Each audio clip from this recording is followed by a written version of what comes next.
Cheer up, Toby. Not the end of the world, you know.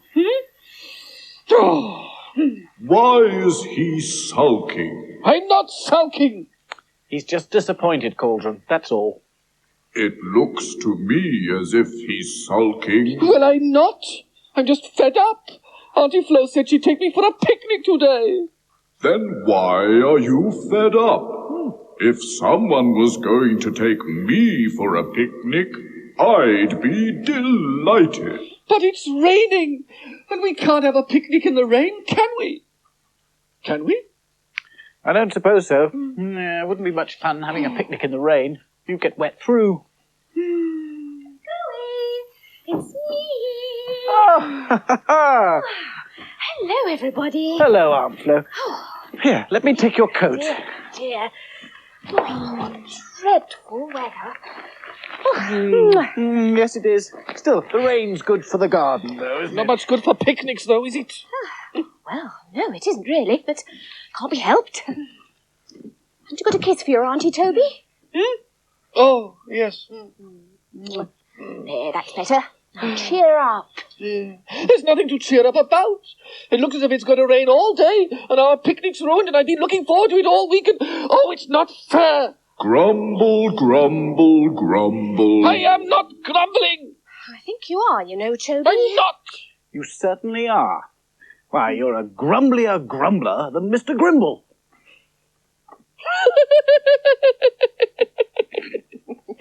That's better. It's nice to see you laugh. It just sounded so funny. A grumblier grumbler than Mr. Grimble. Well, Mr. Grimble was the grumbliest grumbler you've ever heard. Until one day when I gave him a wish. Oh? What did he wish for?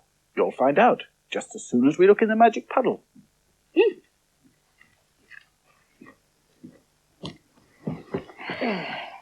There's a lot of water in the puddle.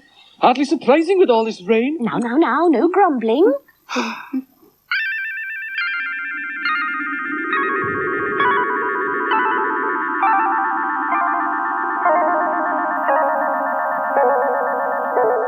Mr. Grimble lived in Puddle Lane, and he was always grumbling. He grumbled when he got up, and he grumbled over breakfast. When he went to go out, his bootlace broke, and then his hat fell off.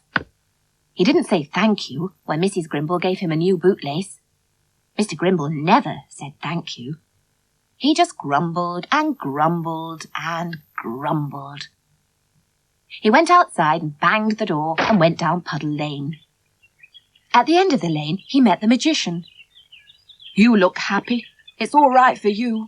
I only wish I was a magician," said Mr. Grimble.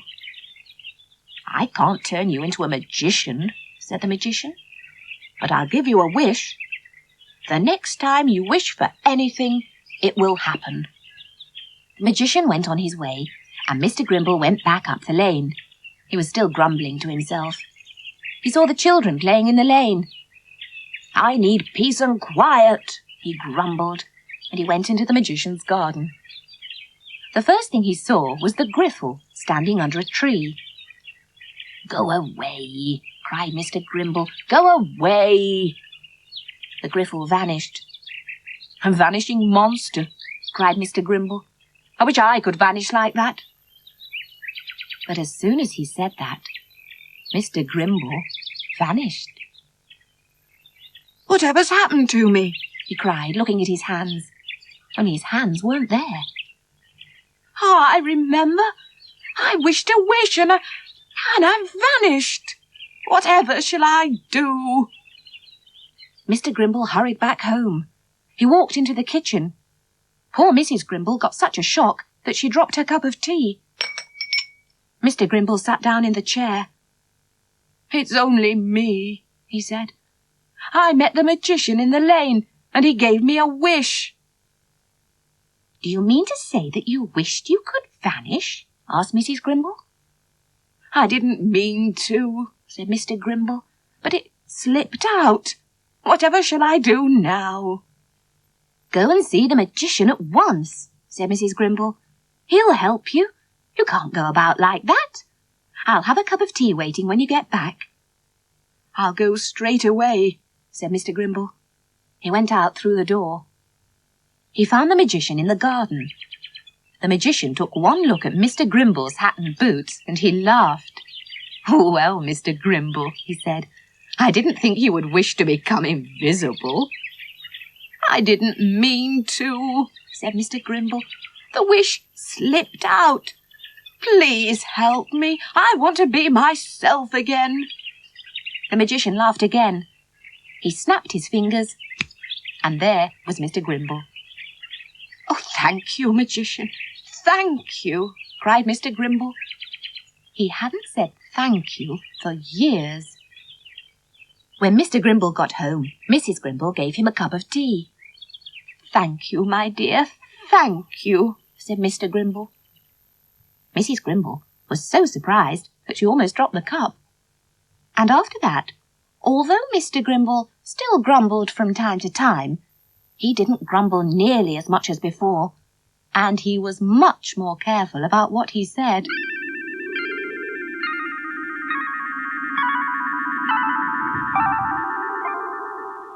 Well, I should think Mr. Grimble's a lot more popular now that he doesn't grumble so much. Oh, yes. He's much more pleasant to be with. Shall we see if that story's been edited into the big book? I'd love to have a look. Oh, come on then.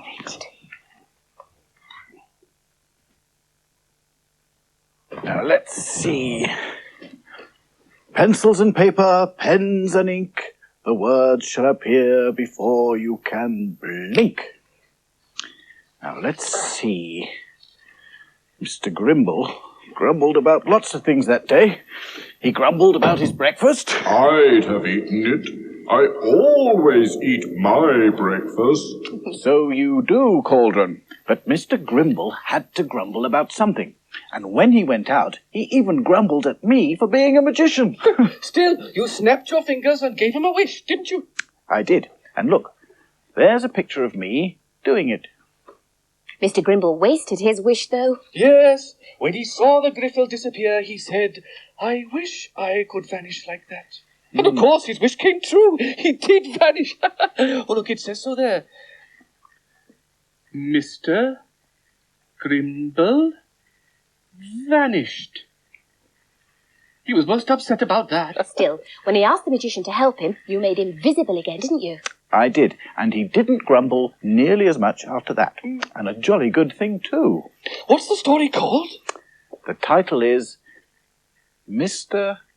Grimble Grumbles. Well, after hearing that, I don't think I ought to grumble about the rain, do you? No, I don't. Still, it's a pity we can't have our picnic.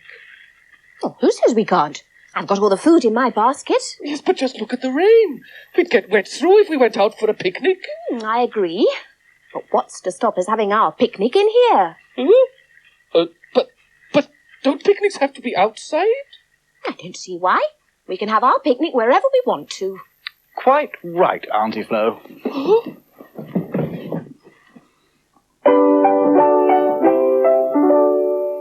Anyone can have a picnic in the garden. And a picnic in the park is nothing strange.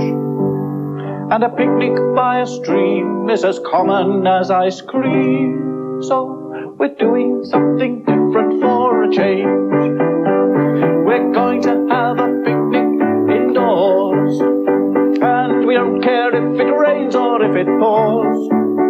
We've got lots of things to eat. Oh, it really is a treat to sit down to a picnic indoors. Yes, we're going to have a picnic indoors. And we don't care if it rains or if it pours. Have a sandwich, have a bun, have some jelly, oh what fun to sit down to a picnic indoors. Yeah, what do you think of that then, Toby? I think it's a great idea. And if we have a picnic in here, that means Cauldron can join in as well.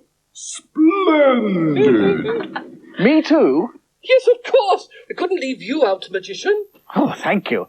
Well, are you sure there's enough for all of us to eat? Oh, that's a point, magician. The picnic was going to be just for myself and Toby, and now there are 1, 2, 3, 4 of us. Well, let's see. What have we got? We've got 1 plate of sandwiches. Yes. 2 buns. 3 sausage rolls.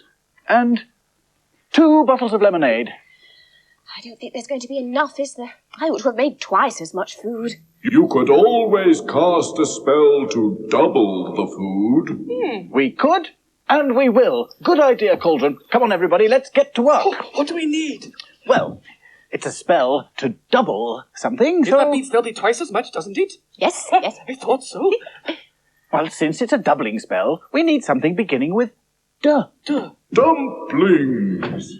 You'll be getting plenty to eat in a moment or two, Cauldron. No, I think we'll use... Yes, a dishcloth. Not half as tasty as dumplings. What colour shall we use for this spell? Well, we need a colour that begins with P for picnic. Purple. Or pink. Either will do. Oh, look. There's some pink plasticine. Ah, yes. Well done, Toby.